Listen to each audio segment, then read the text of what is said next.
अस्सलामुअलैकुम, आप देख रहे हैं होराइजन न्यूज़ एचडी। खबर शामिल करते हैं बहावलपुर से। बहावलपुर के इलाका बिहारी कॉलोनी मस्जिदुल बदर में हर साल एक शानदार महफिल मिलादुन नबी मनाई जाती है।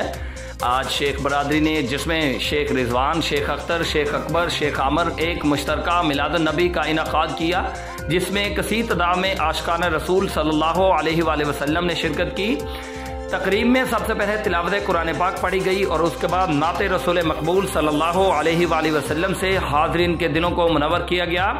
महफिल में पंजाब के नामवर नात खानों ने शिरकत की। इसके बाद हज़रत मौलाना पीर सैयद शमसुद्दीन बुखारी ने खुसूसी खिताब किया। उन्होंने कहा कि हम उस नबी करीम सल्लल्लाहु अलैहि वसल्लम के उम्मती हैं जिसके एक इशारे पर चांद दो टुकड़े हो गया। हमें ऐसे नबी के उम्मती होने पर फ़ख्र है जो दोनों जहानों के लिए रहमतुल आलमीन हैं। इस महफिल में मेहमान खुसूसी सैयद ज़ीशान अख्तर और शेख फैज़ बख्शी, शेख अकबर, शेख आमर सहेल चौधरी ने भी शिरकत की।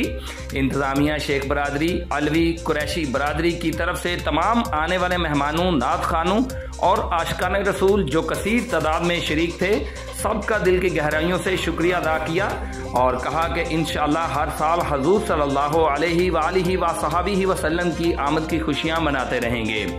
Report Abdul Shakoor Sidhu, divisional bureau chief Bahawalpur, Horizon News HD, Pakistan.